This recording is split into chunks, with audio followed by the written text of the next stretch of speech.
ठीक है, आज पार्ट 2 रहेगा आज का। जो वर्नियर कैलिपर के बारे में पढ़े थे और टाइप्स पढ़ेंगे उसके बारे में कि विभिन्न प्रकार के जो वर्नियर कैलिपर होते हैं उनके बारे में जानेंगे। तो पहला है डिजिटल वर्नियर कैलिपर। ठीक है, इसको पहले डायग्राम में समझते हैं। ये है डिजिटल वर्नियर कैलिपर। ठीक है, ये सामान्य वर्नियर कैलिपर की तरह ही होता है। फर्क इतना है कि इसमें एक डिजिटल स्क्रीन लगी होती है, इसी कारण से इसको डिजिटल वर्नियर कैलिपर बोलते हैं। देखिए, इसमें सेम इनर जास होते हैं आंतरिक मापने के लिए, आउटर जास होते हैं बाहरी माप लेने के लिए, और डेप्थ बार होती है गहराई नापने के लिए। ठीक है, ये डिजिटल स्क्रीन लगी होती है, इसको लॉक कर सकते हैं। ठीक है, लॉकिंग स्क्रू की सहायता से इसमें पावर ऑन ऑफ करने के लिए बटन होती है। डिजिटल स्क्रीन को जीरो सेटिंग करने के लिए एक बटन होती है, इससे हम कहीं भी सेट करके आगे की रीडिंग ले सकते हैं। ठीक है, ये नॉर्मल हो गया, बीम हो गया ये पूरा, इसमें मेन स्केल बनी है। ठीक है, अब देखो डिजिटल वर्नियर कैलिपर। ठीक है, नाम के अनुरूप इस प्रकार के कैलिपर में पार्ट लेने के लिए वर्नियर स्केल के स्थान पर एक डिजिटल स्क्रीन लगी होती है। ठीक है, इस कैलिपर के द्वारा सामान्य व डायल कैलिपर की तुलना में पार्ट लेना बहुत आसान होती है। ठीक है, यह कैलिपर जो है नॉर्मल कैलिपर की तरह से उसमें रीडिंग लेना पड़ता है, उसमें रीडिंग फिर देखना पड़ता है, फिर घटाना मतलब जोड़ना घटाना सब करना पड़ता है, उसी कारण उसमें टाइम लग जाता है। और इसमें क्या होता है, डायरेक्ट रीडिंग आती है डिजिटल डिस्प्ले पे। ठीक है, इसलिए आसान होता है अन्य कैलिपर की तुलना में रीडिंग लेना।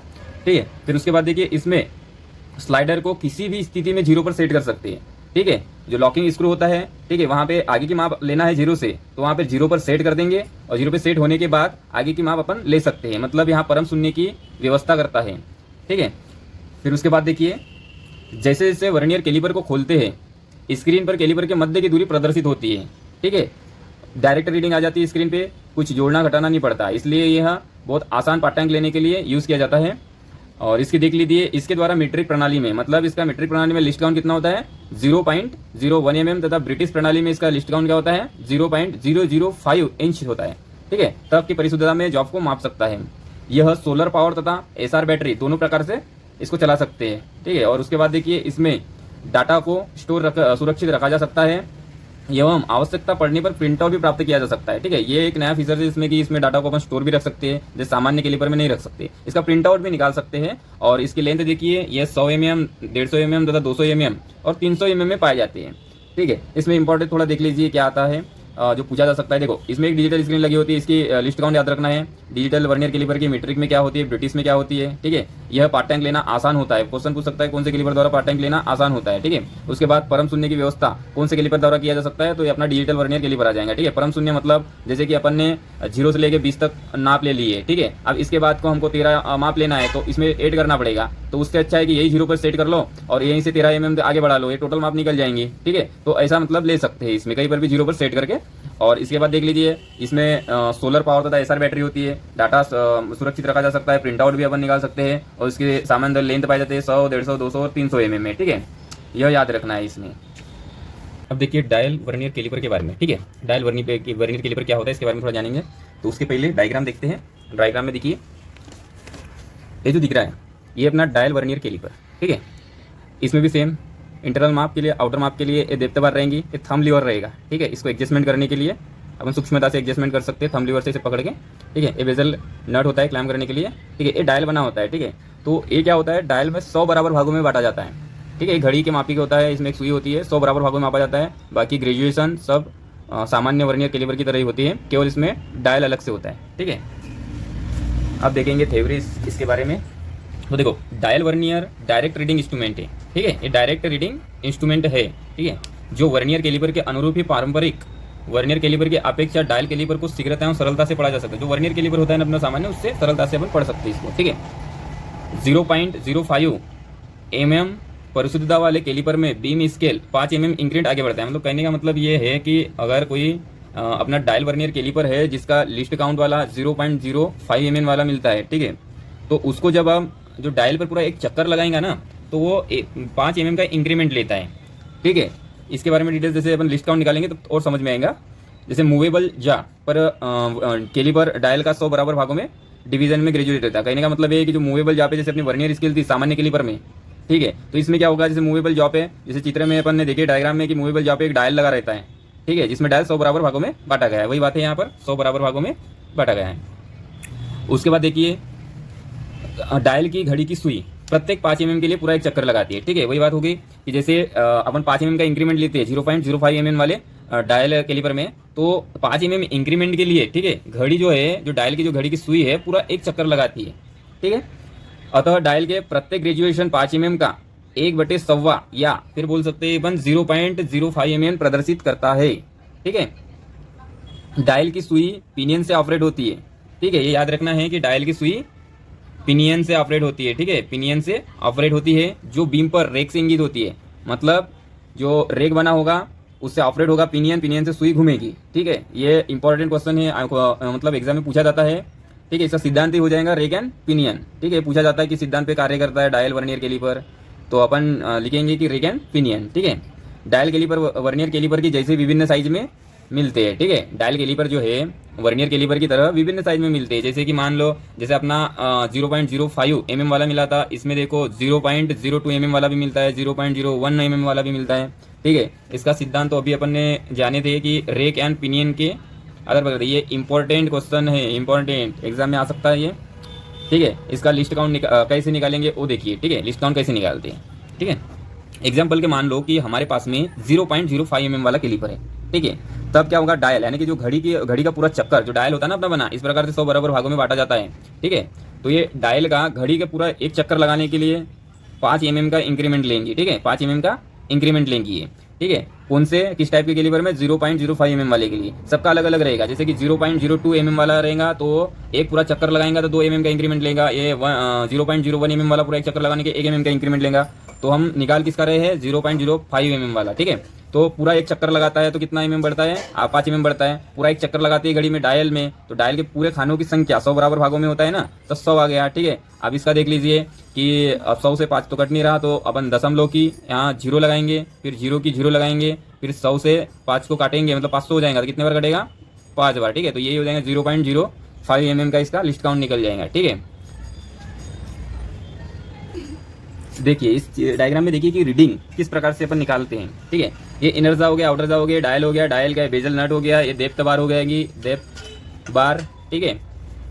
और यहाँ पर देखिए जैसे कि मान लो ये अपना क्या हो जाएगा, ये हो जाएगा मूवेबल जा, ये भी मूवेबल जा है, तो आउटर माप ले रहे हैं अपन, ठीक है। अपन आउटर माप ले रहे हैं तो मूवेबल जा कितना आगे बढ़ा है, देखो ये 0 हो गया, 0 से 5 mm, फिर 10 mm, फिर 15 mm, फिर 20 mm, फिर 25 mm आगे बढ़ा, ठीक है। 25 mm के आगे में मूवेबल जा का ये, ठीक है। तो ये 25 क्या हो जाएंगे, इसकी मेन रीडिंग हो जाएंगी। तो 25 क्या लगेंगे अपन, बीम स्केल पर कितना है, बीम स्केल पर 25, ठीक है। तो 25 mm निकल गया, ठीक है। अब उसमें डायल में देखिए, डायल में 100 बराबर भागों में विभाजित होता है, ठीक है। तो ये घड़ी की जो सुई होती है, घड़ी की जो सुई होती है ना, उसको देखेंगे कौन से अंश में मैच कर रही है, ठीक है। तो यहाँ से आ गए हम 10 mm, 20 mm, ठीक है। ये 25 mm से एक कम है, मतलब 24 mm है, ठीक है, 24, ठीक है। तो अपन क्या करेंगे, जैसे बीम स्केल में 25 था, यहाँ पे 25 गुना के 1 किए थे, ठीक है। 1 mm बराबर 1 होता है, तो 25 गुना के 1 किए थे, तो 25 mm का ये निकल गया था। फिर डायल पे भागों की संख्या कितनी है, यहाँ पे 24 मैच करता है, 24। और अपना जो ये क्या बोलते हैं डायल कैलिपर क्या है, कितना है, 0.05 mm वाला है, तो उसका 0.05 से अपन इसका गुना करेंगे तो कितना आ जाएगा इसका, 1.2 mm। अब जो रीडिंग निकालना है अपने को, तो इन दोनों को जोड़ेंगे, ठीक है, एडिशनल करेंगे तो कितना आ जाएगा, 26.2। तो ये इसका रीडिंग हो गई। इस प्रकार से अपन रीडिंग निकाल सकते हैं इसकी, ठीक है। बाकी इतना ही है इसमें मेन याद रखना है कि इसका लिस्ट काउंट, कभी कभी क्या इंटरव्यू में पूछा जाता है कि कैलिपर दे देता हाथ में और पूछ लेता है कि ये कितनी इसका लिस्ट काउंट है, तो कभी यहाँ पर दर्शाया भी जाता है, ठीक है। यहाँ पर लिखा हुआ रहता है कि 0.05 mm, 0.01 mm, 0.02 mm, तो उससे अपन निकाल सकते हैं। उसका लिस्ट काउंट निकालने के लिए वैसे ही करेंगे, जैसे 5 mm का है तो जिस प्रकार से अपने 5 mm का इंक्रीमेंट किए थे बटे 100 किए थे, अगर 0.02 mm का होगा तो वैसे ही करेंगे, उसका लिस्ट काउंट निकाल के बताओ बोलते हैं, तो उसमें अपन करेंगे 2 mm का इंक्रीमेंट लेता है पूरा एक चक्कर लगाने के लिए, बटे के 100 आ जाएगा, तो हो जाएगा 0.02 mm। बाकी सब इसी प्रकार से पूछता है। इसका सिद्धांत भी याद रखना है कि रेक एंड पिनियन पे कार्य करता है। बाकी मटेरियल सेम वही रहता है, निकल क्रोमियम स्टील का बना होता है या इनवर स्टील का बना होता है, ठीक है। नेक्स्ट देखिए वर्नियर डेप्थ गेज, ठीक है। वर्नियर डेप्थ गेज डायग्राम देखते हैं। सबसे पहले डायग्राम देखिए, ठीक है, डायग्राम दिख रहा पूरा, हाँ आ गया, ठीक है। तो देखिए ये है वर्नियर डेप्थ गेज, ठीक है। अब हमने पढ़े थे नॉर्मल वर्नियर कैलिपर पढ़े थे नॉर्मल वाला, ठीक है। उसके बाद आए थे अपने डिजिटल, फिर डायल आए, फिर वर्नियर बेवर प्रोटेक्टर भी पड़े हैं। अब वर्नियर डेप्थ गेज देख लीजिए, ठीक है। इसमें जो है इनर और आउटर जबड़े नहीं होती है, डेप्थ के लिए यूज किया जाता है, नाम के अनुरूप डेप्थ मतलब गहराई नापने के लिए यूज किया जाता है। देखिए जैसे मेन वर्नियर कैलिपर होता है उसमें जैसे कि ये बीम होता है जिसपे मेन स्केल होती है उसी की तरह होती है, ठीक है। और यहाँ पे देखिए बेस होता है, ठीक। जैसे कि माप लेंगे तो ये होल में आंतरिक या फिर स्लॉट में जो भी अंदर डालेंगे, फिर इसको इसके सरफेस पे चिपका देंगे और चिपकाने के लिए फिर सूक्ष्म एडजस्टमेंट करने के लिए फाइन एडजस्टमेंट स्क्रू से अपन एडजस्टमेंट करेंगे और फिर लॉक कर देंगे। ठीक है, लॉक करने के बाद जो है ये आगे पीछे नहीं होगा, इसके जो ग्रेजुएशन में जो मार्क आएंगी, मेन स्केल में जो इसकी रीडिंग आएंगी वो उसको लॉक कर लेगा, फिर उसको पढ़ लेंगे निकाल के। ठीक है, अब देखिए बीम हो गया, ये बेस होता है। ठीक है, ये वर्नियर स्केल होती है, ये मेन स्केल कहलाती है। ठीक है, ये जो शुरू से लेकर लास्ट तक देखिए मेन स्केल। ठीक है, ये पूरा कैरियर कहलाता है। ठीक है, ये फाइन एडजस्टमेंट स्क्रू होता है या यह वाला, और फाइन एडजस्टमेंट नट ये वाला कहलाता है, जिसको अपन सूक्ष्म संयोजन के लिए यूज़ किया जाता है। ठीक है, लॉकिंग स्क्रू बता ही चुके हैं। ठीक है, इस प्रकार का होता है। उसके बाद देखिए इसके थोड़े से पॉइंट देख लीजिए, बाकी सेम वर्नियर कैलिपर की तरह ही होता है। ठीक है, वर्नियर डेप्थ गेज जो है इसका लिस्ट काउंट नॉर्मल जो वर्नियर कैलिपर है उसी की तरह होते हैं। मीट्रिक प्रणाली में 0.02 mm और ब्रिटिश प्रणाली में 0.001 इंच। ठीक है, सिद्धांत वही होता है, दो अनुरूप स्केल जो वर्नियर स्केल जैसे डायग्राम में देखिए और मेन स्केल, इसके माप के अंतर के आधार पर ही कार्य करता है। इसका यूज देखिए, इसका यूज ग्रूव या स्लॉट में किया जाता है। ठीक है, और ब्लाइंड होल की गहराई नापने के लिए। ये इंपॉर्टेंट एक क्वेश्चन है, इसको IMP कर लीजिए, इंपॉर्टेंट क्वेश्चन है। ये क्वेश्चन पूछा जाता है कि ब्लाइंड होल के लिए उसकी गहराई नापना है तो किसका यूज करते हैं, तो अपन इसमें वर्नियर डेप्थ गेज लगाएंगे। ठीक है, हम लोग क्या लगाएंगे, वर्नियर डेप्थ गेज लगाएंगे। ब्लाइंड होल मतलब न दिखने वाले होल, या फिर आर पार जो होल नहीं होते ना, आधी दूरी तक जाके आधी दूरी तक गहराई रहती है, पूरे पार्ट में गहराई नहीं रहती, उसी को ब्लाइंड होल कहते हैं। ठीक है, फिर एक इसके जो डेप्थ बार होती है, जो अपनी बीम होता है, तो बीम को जो क्या होता है नॉर्मली बेवेल रखा जाता है। तो बेवेल क्यों रखा जाता है, ये एक इंपॉर्टेंट क्वेश्चन है, IMP क्वेश्चन है। ये पूछा जाता है कि अंत में बेवेल क्यों रखा जाता है। ठीक है, तो ऑप्शन में किनारे और खांचों पर परिशुद्ध पार्ट टैंक लेने। ऑप्शन 2 जो 2 ही ऑप्शन में कंफ्यूज होता है, तो किनारों पर बर से बचने के लिए। नॉर्मली जो कैलिपर जो होता है ना, जिसकी डेप्थ बार होती है, वो इस प्रकार से जाके इस प्रकार से होती है, तो ये बर को बचने के लिए अपन इसका यूज कर लेते हैं। अपन कभी कभी क्या होता है, हम लोग जाते हैं एग्जाम में और यही मार देते हैं कि किनारों पर बर से बचने के लिए, तो ये गलत हो जाता है। ये इसका उद्देश्य क्या रहता है, वर्नियर डेप्थ गेज का किनारे और खांचों पर परिशुद्ध पार्ट टैंक लेने। ठीक है, इसको IMP कर लीजिए, परीक्षा में पूछा गया सवाल है।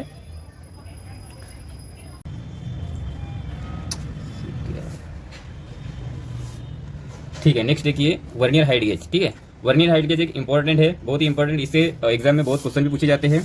ठीक है, इसको पहले डायग्राम देखते हैं, डायग्राम के हिसाब से समझते हैं, फिर इसकी थ्योरी देखेंगे। ठीक है, ये है वर्नियर हाइट गेज। ठीक है, इसमें जो स्केल होती है वर्टिकल लगी होती है। ठीक है, अब इसके पार्ट देखिए, सबसे पहले देखिए ये जो है यहाँ से लेके यहाँ तक जो दिख रहा है ना, बीम है, और बीम पे जो ग्रेजुएशन है ना, ये मेन स्केल कहलाते हैं। ठीक है, फिर इसमें देखिए बेस होता है। ठीक है, बेस देखिए, इसमें एक बेस के लिए जो होता है ना, जो दिख रहा है इस प्रकार का होता है, और इसमें नीचे जो निचली सरफेस होती है इसको हालो रखा जाता है। हालो क्यों रखा जाता है, क्योंकि ये स्लाइडिंग करने के लिए, मार्किंग करते वक्त या चेकिंग करते वक्त स्लाइड अच्छे से करना चाहिए, इसलिए इसको हालो रखते हैं। ठीक है, ये कहलाएगा मेन स्लाइड।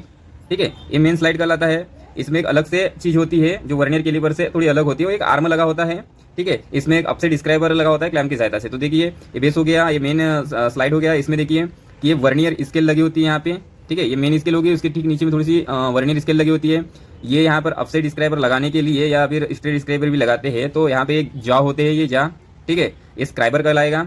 ठीक है, इसका कहलाएगा स्क्राइबर कहलाएगा। ठीक है, ये जा कहलाता है, ये जा क्लैंप कहलाता है। ठीक है, इसमें एक ये पूछा जाता है कि जो वर्नियर हाइट गेज है, ठीक है, वर्नियर हाइट गेज में मुख्य स्लाइड का कौन सा इंटीग्रल पार्ट है, वेरी इंपॉर्टेंट क्वेश्चन है। तो उसमें ऑप्शन तो अलग अलग होते हैं, जैसे कि ये पर 2 ऑप्शन जो है मैचिंग होते हैं, एक जा क्लैंप होता है और एक जा होता है। तो देखो जो मेन स्लाइड है ना, तो इसका जो इंटीग्रल पार्ट मतलब जो होता है ना, जा होता है, क्योंकि ये जा जुड़ा है, इंटीग्रल पार्ट है, और जा क्लैंप जो है जुड़ा नहीं है, दूर है, तो ये इंटीग्रल पार्ट जा आएगा। इसका आंसर जो वर्नियर हाइट गेज का मुख्य स्लाइड का इंटीग्रल पार्ट होता है वो जा होता है। ठीक है, ये इंपॉर्टेंट है, इसको ध्यान रखना।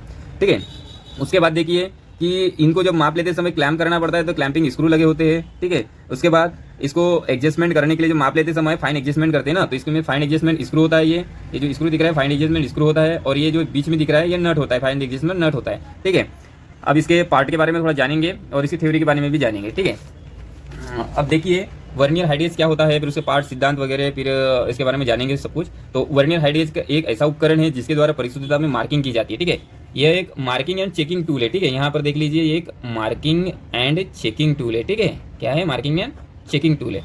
ठीक है, तथा साथ ही मास्क प्रोडक्शन में ETC में जॉब की हाइट चेक करने के लिए तथा मार्किंग जॉब की हाइट चेक करने के लिए तथा मार्किंग चेक करने के लिए इसका यूज किया जाता है। ठीक है, यह एक परिशुद्धता उपकरण है, मास प्रोडक्शन के लिए इसका यूज किया जाता है। मास प्रोडक्शन यानी कि जैसे चेक करना है पार्ट को, तो ज़्यादा मतलब देरी ना हो, इसलिए जो आपको ये चेक करने के लिए मास प्रोडक्शन में इसका यूज किया जाता है। ठीक है, इसका और देखिए मास प्रोडक्शन के लिए अपन चेक भी कर सकते हैं, उसकी मार्किंग करने के लिए भी कर सकते हैं इसका यूज। ठीक है, इसमें देखिए फिर इसमें ग्रेजुएशन एवं पार्ट टाइम लेने की विधि साधारण कैलिपर की तरह ही होती है, इसका अल्पतमांक भी साधारण कैलिपर की तरह ही होता है, मतलब जो होता है ना, इसमें जो मेन स्केल होती है ना साधारण कैलिपर की तरह ही होती है, और इसे अल्पतमांक भी सेम ही होता है, जैसे कि 0.02 mm जो साधारण कैलिपर का होता है उसी तरह से, और ब्रिटिश में होता है 0.001 इंच होता है, ठीक है। सिद्धांत भी सेम ही होता है। वर्नियर हाइट गेज जो है, वर्नियर कैलिपर के भांति ही दो अनुरूप scale, vernier scale and main scale के माप के अंतर के आधार पर कार्य करता है, ठीक है।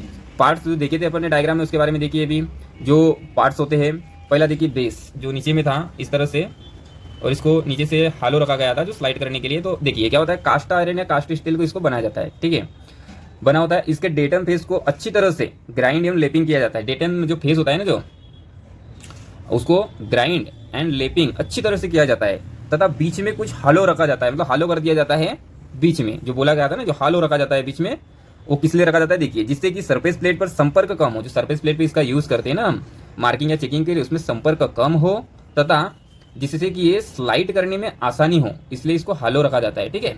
ये हो गया बेस। अब बेस के बाद में देखिए, बेस के बाद में देखेंगे बीम, ठीक है।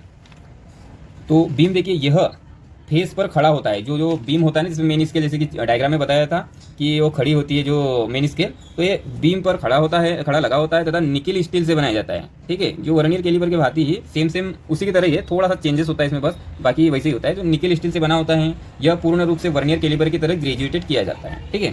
फिर उसके बाद देखिए वर्नियर स्लाइड। वर्नियर स्लाइड यह भी वर्नियर कैलिपर के वर्नियर स्केल की तरह ही होता है, ठीक है, परंतु इसके वर्नियर स्केल पर एक आर्म लगा होता है। वर्नियर स्केल पर एक आर्म लगा था जो डायग्राम में बताए थे, जिस पर अपसेट स्क्राइबर लगाया जाता है। वर्नियर स्लाइड पर लॉकिंग स्क्रू भी लगे होते हैं, ठीक है, जो बताया गया था ना, दो लॉकिंग स्क्रू थे। अपसेट स्क्राइबर भी लगा जाता है, जो इंट्रिकल पार्ट बताया, जो एग्जाम में पूछा जाता है, जिसको जा बोलते हैं, ठीक है। अब इसका वर्नियर हाइट गेज का साइज देखिए, साइज क्या होता है। तो वर्नियर हाइट गेज का साइज देखिए, वर्नियर हाइट गेज का साइज बीम स्केल पर, ठीक है, जो बीम स्केल जो खड़ा होता है ना बीम, तो बीम स्केल पर वर्नियर ग्रेजुएशन के आधार पर होता है, ठीक है। सामान्यतः ये इंपॉर्टेंट है, थोड़ा ध्यान दीजिए, सामान्यतः 300 mm लेंथ की स्केल का यूज किया जाता है, ठीक है। ये थोड़ा याद रख लेना कि 300 mm वाले सर्वाधिक यूज किया जाता है बीम स्केल वाला वर्नियर हाइट गेज। फिर उसके बाद में देखिए इसकी जीरो सेटिंग कैसे करते हैं, जीरो सेटिंग करना पड़ता है ना। तो देखिए वर्नियर हाइट गेज प्राय फिक्स बीम वाले वर्नियर हाइट गेज की जीरो सेटिंग, जो बेस होता है ना, बेस में जो मेन स्केल ना फिक्स लगी होती है, ठीक है। इसकी जीरो सेटिंग के लिए हाइट गेज का एक ऐसा स्टैंडर्ड साइज का एक राउंड ब्लॉक मिलता है, ठीक है। जो राउंड ब्लॉक मिलता है ना, एक राउंड ब्लॉक होता है, उस पर सेटिंग करते हैं जीरो, जो अभी ठीक है, अभी पढ़ते पढ़ते समझ में आ जाएगा। राउंड ब्लॉक है जिससे द्वारा हाइट गेज के स्ट्रेट स्क्राइबर को, ठीक है, लगाने के बाद इसकी मार्किंग के रोलर के टॉप पर लगाकर, जो रोलर ब्लॉक होता है ना राउंड बार, उसके रोलर के टॉप पर लगाएंगे, ठीक है। टॉप पर जो स्ट्रेट स्क्राइबर लगाकर इसके हाइट लगाकर हाइट गेज की जीरो सेटिंग करते हैं, ठीक है, याद रखना इंपॉर्टेंट है। स्ट्रेट स्क्राइबर को राउंड ब्लॉक के टॉप पर लगाकर इसकी जीरो सेटिंग करते हैं, ठीक है। और जीरो सेटिंग करते हैं ना, तो ये जीरो सेटिंग नॉर्मली जो है ना 30 mm पे होती है, ठीक है। अभी आगे देखते हैं इसके बारे में। किन्नी हाइट गेज में सीधे स्टैंडर्ड साइज के अपसेट स्क्राइबर ज्यादातर यूज होता है। वर्नियर हाइट गेज में अपसेट स्क्राइबर को लगाते हैं, और इसकी जीरो सेटिंग करना है तो सरफेस प्लेट होती है ना, सरफेस प्लेट की डेटम लाइन, जो ऊपर वाली लाइन होती है जिसमें इसका बेस जो सरकता है ना, जिसको हालो रख के अपन सरकाते हैं, उस बेस में जो जीरो सेटिंग करते हैं ना, तो उसको सरफेस प्लेट की जो डेटम लाइन होती है उससे अपन मिलाकर इसकी जीरो सेटिंग करते हैं, ठीक है। सरफेस प्लेट की डेटम सरफेस के साथ मिलाकर इसकी जीरो सेटिंग कर देते हैं, ठीक है। अब इधर देखिए, जो वर्नियर हाइट गेज है, इसका स्क्राइबर को अपन स्ट्रेट स्क्राइबर लगाएंगे ना, जब इसको सेट करेंगे तो ये राउंड ब्लॉक के टॉप पे करेंगे, ठीक है। राउंड ब्लॉक के टॉप पे अपन ने करे इसको सेट करने के लिए। अब इसको सेट करते हैं ना, तो नॉर्मली 30 mm की इसमें मान होता है, ठीक है। तो अपन जैसे आगे की माप लेंगे, तो जैसे 50 mm पे जाएगा ना वो, तो 50 mm में से 30 घटा देंगे, 20 mm इसकी माप निकल जाएगी। तो इस प्रकार से इसका यूज किया जाता है। फिर अपसेट स्क्राइबर की जीरो सेटिंग कैसे करते हैं। जो अपसेट स्क्राइबर होता है ना, स्ट्रेट स्क्राइबर कैसा रहेगा, स्ट्रेट स्क्राइबर इस तरह से रहेगा, ठीक है, इस तरह से रहेगा स्ट्रेट स्क्राइबर। फिर अपसेट स्क्राइबर किस तरह से रहेगा, देखिए अपसेट स्क्राइबर इस तरह से होता है। वो चित्र में देखेंगे कि अपसेट स्क्राइबर किस तरह से होता है, आपको बता दूंगा मैं, ठीक है। ये स्ट्रेट स्क्राइबर हो गया। अपसेट स्क्राइबर के लिए ये इस प्रकार से रहेगा, और इस प्रकार की मार्किंग के लिए ये इसकी नोक बन जाएंगे इस प्रकार से, ठीक है। ये अपसेट स्क्राइबर होता है। अपसेट स्क्राइबर को जीरो सेटिंग करने के लिए अपन सरफेस प्लेट जो होती है ना, उसकी डेटम लाइन से अपन जीरो सेटिंग करते हैं, ठीक है इसका। और जो आपको बताया था इसके पहले भी जो क्वेश्चन पूछा जाता है, ये बहुत अच्छा क्वेश्चन है कि वर्नियर हाइट गेज का कौन सा मुख्य स्लाइड का इंटीग्रल पार्ट है। तो इसमें कंफ्यूज होते हैं, जो डीआरडीओ में भी रिसेंटली में पूछा गया था यही क्वेश्चन, तो इसमें गलत कर देते गए बच्चे। एक जा क्लैम्प आता है और एक जा आता है, तो जा आएगा क्योंकि जो मुख्य स्लाइड होता है ना, तो इसमें जो वर्नियर स्केल बनी होती है, फिर ये जा होता है, और यहाँ पर एक क्लैंपिंग युक्ति होती है, और यहाँ पे होता है जा क्लैम्प दूर रहता है, इंटीग्रल नहीं रहता, तो इंटीग्रल पार्ट यहाँ पे जा आएगा, ठीक है। अब उसके बाद देखिए ये मार्किंग एंड चेकिंग इंस्ट्रूमेंट है। केवल इस तरह से नहीं कि मार्किंग इंस्ट्रूमेंट ऐसा नहीं, दोनों करते हैं, मार्किंग एंड चेकिंग दोनों करता है। उसके बाद देखिए वर्नियर हाइट गेज के अपसाइड डिस्क्राइबर का यूज, ठीक है, ये भी एक अच्छा क्वेश्चन है, अपसाइड डिस्क्राइबर का यूज करते हैं। कंफ्यूजन वाला क्वेश्चन है, जैसे रेखा खींचने के लिए, सेंटर मार्क करने के लिए, फिनिशिंग के लिए, इसमें कंफ्यूजन हो जाती है। अगर डी में ऑप्शन आ गया तो ये सभी, यह सभी तो ठीक है, लेकिन अगर से तीनों ऑप्शन ऐसे अलग अलग आए और एक अलग सा ऑप्शन आएगा तो रेखाएं खींचने के लिए इसका ऑप्शन टिक करना है, नहीं तो सेंटर मार्क कर देते, कोई फिनिशिंग के लिए करते तो ये सब चीज़ नहीं, रेखाएं खींचने के लिए किया जाता है। ठीक है, ठीक है। नेक्स्ट देखिए कॉम्बिनेशन सेट, ठीक है, कॉम्बिनेशन सेट जिसको हम सम्मिलित संघ भी बोलते हैं, ठीक है, यह एक मार्किंग एंड चेकिंग टूल है। ठीक है, देखिए थोड़ा सा इसके बारे में कि कई कार्य ऐसे होते हैं जिन पर विभिन्न प्रकार के ऑपरेशन करना पड़ता है। ठीक है, कुछ कार्य ऐसे होते हैं जिनमें विभिन्न प्रकार से ऑपरेशन करना पड़ता है, उन ऑपरेशन के अनुसार मार्किंग करनी पड़ती है, और ऑपरेशन करते समय विभिन्न औजारों को चेक करना पड़ता है। फिर इसलिए विभिन्न प्रकार के अलग अलग औजार मार्किंग एंड चेकिंग के लिए, मतलब विभिन्न प्रकार के औजार की आवश्यकता पड़ती है जो मार्किंग या चेकिंग के लिए टूल स्टोर से लाना और उन्हें रखना काफ़ी समय का खर्च भी करवा देते हैं, और बहुत सारी कठिनाइयाँ भी होती है। ठीक है, बहुत सारी कठिनाइयाँ भी आती है। इसी कमी को दूर करने के लिए ऐसा टूल बनाया गया है जिससे हम मार्किंग एंड चेकिंग की जाती है, उसे कॉम्बिनेशन सेट कहा जाता है। ठीक है, कहने का मतलब यह है कि बहुत सारे ऑपरेशन हमको करना पड़ता है, जिसके कारण विभिन्न औजारों को उनको रखरखाव करना पड़ता है, उनको स्टोर में रखना पड़ता है मार्किंग एंड चेकिंग के लिए। लेकिन उसकी जगह पर एक ऐसा टूल यूज़ किया जाता है जिससे मार्किंग या चेकिंग किया जाता है, काफ़ी समय भी बचता है और सरलता से यूज़ किया जा सकता है, जिसको कॉम्बिनेशन सेट बोला जाता है। ठीक है, अब इसको डायग्राम के हिसाब से देखेंगे थोड़ा सा। देखो, यह है कॉम्बिनेशन सेट। ठीक है, इसमें पार्ट देखिए, पहला होता है ये रूल या ब्लेड बोला जाता है। ठीक है, इसको एलॉय स्टील से बनाया जाता है या फिर कास्ट स्टील से बनाया जाता है। यह इसकी प्राय लेंथ 300 mm होती है, इसके अतिरिक्त भी मिलती है 600 mm की, पर 300 mm में प्राय यूज़ की जाती है। और इसमें पार्ट कौन कौन से और होते हैं, एक हो गया ब्लेड या इसको रूल बोला जाता है, दूसरा हो गया सेंटर हेड। ठीक है, सेंटर हेड का मुख्य कार्य क्या है कि किसी गोल छड़ का केंद्र बिंदु ज्ञात करने के लिए इसका यूज़ किया जाता है। ठीक है, दूसरा देखिए इधर स्क्वायर हेड है, स्क्वायर हेड। ठीक है, इसको 45 अंश के कोण के लिए भी यूज़ किया जाता है, नापना या चेक करना, या इधर फिर 90 अंश को चेक करना या मापने के लिए यूज़ किया जाता है। ठीक है, इसका एक यूज़ है स्क्वायर हेड का कि अपन बोल सकते हैं कि स्लॉट हो गया, इनकी गहराई या फिर उनकी ऊंचाई चेक करने के लिए इनका यूज़ किया जाता है। ठीक है, ये और ये बीच में जो दिख रहा है आपको, इसको बोलते हैं प्रोटेक्टर हेड। ठीक है, इसका अल्पतमांक क्या होता है, 1 डिग्री। ये कॉम्बिनेशन सेट का अल्पतमांक 1 डिग्री होता है, इसी से निकाला जाता है प्रोटेक्टर हेड से। ठीक है, इसमें अंशांकित देखिए, अंश जो होते हैं यहाँ पे 0 से यहाँ पर 90, फिर 180 होते हैं, फिर विपरीत दिशा में फिर 0 से लेके 180 तक होते हैं। ठीक है, इन तीनों को क्लैम्प करने के लिए यहाँ पे एक क्लैम्प होता है, यहाँ एक क्लैम्प होता है और यहाँ पर एक क्लैम्प होता है। ठीक है, फिर देखिए कि लेवल चेक करने के लिए स्क्वायर हेड और प्रोटेक्टर हेड में एक स्पिरिट लेवल लगा होता है, जो समतलता को चेक करने के लिए किया जाता है, जिसको अपन बॉयल करते हैं, इसमें एल्कोहल भरा जाता है। ठीक है, फिर इसको मार्किंग करने के लिए जो आपको यहाँ पर जो अपना जो दिख रहा है स्क्वायर हेड पे स्क्राइबर लगा होता है। एक क्वेश्चन में पूछा जाता है कि स्क्राइबर कहाँ पे होता है, ये सेंटर हेड पे, प्रोटेक्टर हेड पे, या फिर बोला जाता है कि स्क्वायर हेड पे, तो स्क्वायर हेड पे होता है। ठीक है, और ये जो ठीक है, इस डायग्राम में याद रखना कि इसका कॉम्बिनेशन सेट का अल्पतमांक होता है 1 डिग्री। ठीक है, इसका मटेरियल होता है जितने भी सेंटर हेड हो गया, स्क्वायर हेड हो गया या प्रोटेक्टर हेड हो गया, कास्ट स्टील से बनाया जाता है। जो ब्लेड या रूल बोला जाता है, इसको ये बनाया जाता है एलॉय स्टील या हाई कार्बन स्टील से बनाई जाती है, 300 mm लेंथ। ठीक है, इतना याद रखना है। अब देखते हैं इसके बारे में डिटेल्स में। ठीक है, तो इसके बारे में और जान लेते हैं। देखो, इसकी बनावट में एक रूल, ठीक है, अपन ने एक रूल देखे थे 300 mm का, एक रूल, एक स्क्वायर हेड देखे थे जो राइट साइड में था, और एक प्रोटेक्टर हेड जो बीच में था। ठीक है, और एक सेंटर हेड होता है जो लेफ्ट साइड में होता है। ठीक है, इसका सेट, इस सेट का प्रयोग स्टील रूल की तरह ही होता है। ठीक है, किसी कोण की मार्किंग या चेकिंग के लिए किसी गोल जॉब को सेंटर निकालने के लिए किया जाता है। ठीक है, ये स्टील रूल की तरह ही होता है, लेकिन जब इन हेडों में, जैसा सेंटर हेड, प्रोटेक्टर हेड और स्क्वायर हेड में जो ब्लेड इंसर्ट करते हैं या फीड करते हैं, तब इसको मार्किंग, चेकिंग या किसी गोल जॉब के सेंटर निकालने के लिए यूज़ किया जाता है, जो सेंटर हेड से निकालते हैं। ठीक है, अब इसका साइज देखिए, साइज क्या होता है।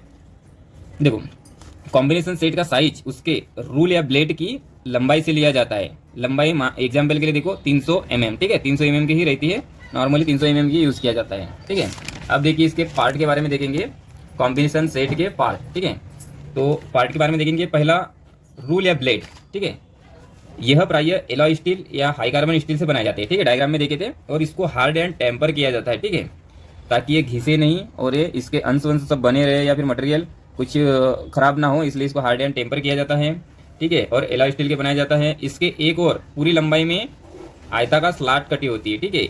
एक साइड में जो है एक स्लाट कटी होती है, स्लाट नाली बोल सकते हैं, एक तरफ कटी होती है, जिससे लॉक स्क्रू पिनियन की सहायता से तीनों हेडों को पकड़ा जाता है, ठीक है। जो लॉक स्क्रू होता है ना, पिनियन की सहायता से तीनों हेडों को पकड़ा जाता है। जो हेड होते हैं centre head, square head and protector head होते हैं, इनको पकड़ा जाता है ब्लेड की जो स्लाट होती है ना उस पर, ठीक है। और जो ब्लेड होती है ना उस पर इंच के और एमएम के निशान होते हैं, जो नॉर्मली अपना स्टील रूल होता है उसी तरह से होते हैं, ठीक है, समान ही होते हैं उसके। इसका प्रयोग स्टील रूल की तरह ही किया जाता है, पर इसको कोनों की मार्किंग वगैरह के लिए और चेकिंग के लिए किया जाता है। लेंथ इसका देख लीजिए 12 इंच 30 mm या 300 mm नॉर्मली यूज़ किया जाता है, ठीक है ये।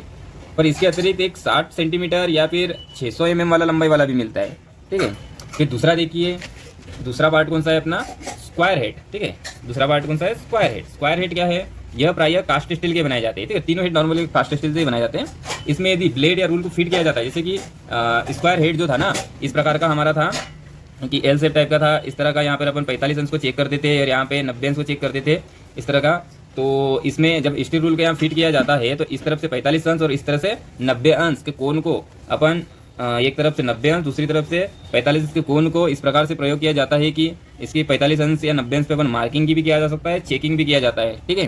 चेकिंग के लिए किया जाता है। इस प्रकार के जॉब की गहराई मापने के लिए भी चेक किया जाता है, ठीक है। गहराई या ऊंचाई नापने के लिए स्क्वायर हेड का यूज़ किया जाता है, ठीक है। उसके बाद देखिए कि इसके साथ स्पिरिट लेवल भी लगा होता है, ठीक है। स्पिरिट लेवल दो जगह पे लगा होता है, एक अपना protector head and square head, ठीक है। स्पिरिट लेवल भी लगा होता है, जिसका प्रयोग सरफेस का लेवल चेक करने के लिए किया जाता है। इसके साथ ही स्क्राइबर भी फिट रहता है, ठीक है। एक क्वेश्चन पूछा जाता है कि स्क्राइबर कहाँ पे होता है, तो होगा स्क्वायर हेड पे, ठीक है, जिससे अपन लाइंस खींचते हैं, ठीक है, या रेखाएं खींचते हैं। फिर देखिए तीसरे नंबर का पार्ट देखिए अपना प्रोटेक्टर हेड, ठीक है।